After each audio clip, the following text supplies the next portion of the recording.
Hello mga kabarangay 35, nandito po tayo sa Barangay Hall.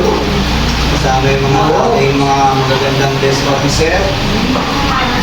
Hello.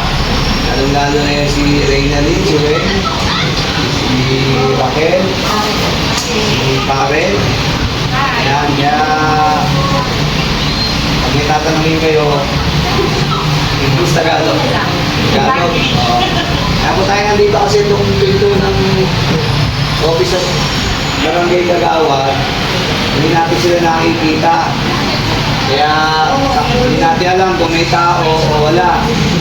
Hindi natin alam so pumapasok sila o hindi. Kaya naisip ko na gawin natin ito salamin. Okay, ito rin po yung sa SK.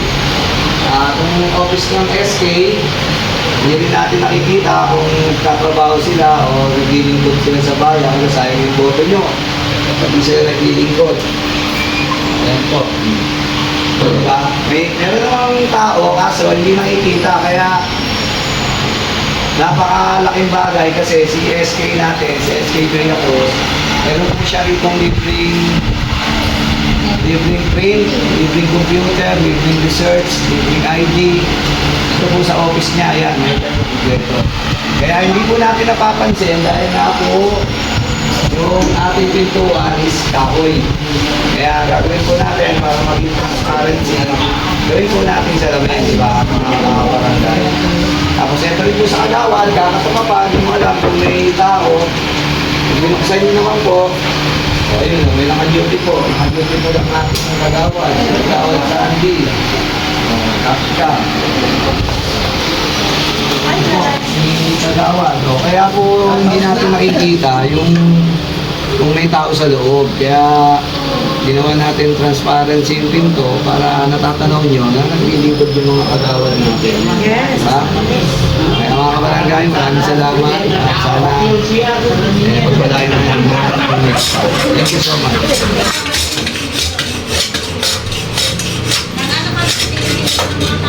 Kaya mga kabarangay, ang hirap po magpahit. Masigit po kasi yung pinto. Pero pinalitan natin pinto sa labi, masigit. Kaya kailangan natin mag Maraming trabaho.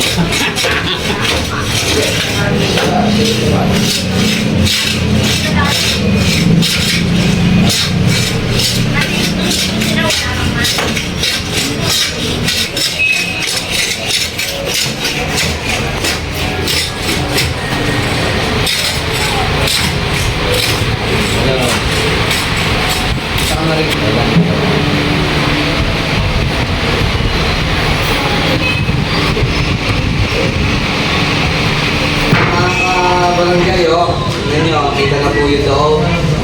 Kita na yung si Kagawad. Ginawa po natin, napakabilis. Kahapon, sabi ko sa inyo, gawin natin salamin para makita nyo. Ngayon po, salamin na siya agad. Magic! Kaya, at least, pag pumunta po kayo sa barangay, matatanaw niyo po kung sino yung Kagawad na ka-duty at malalapitan niyo po sila. Pangalawa po, sa SK, ayun, lapit ka. Makikita niyo kung meron na yung computer, may libre tayong ID picture dyan, green, internet, meron po lahat dyan. Kaya, barangay, tuloy po kayo sa Barangay 35. Always God first. Thank you so much.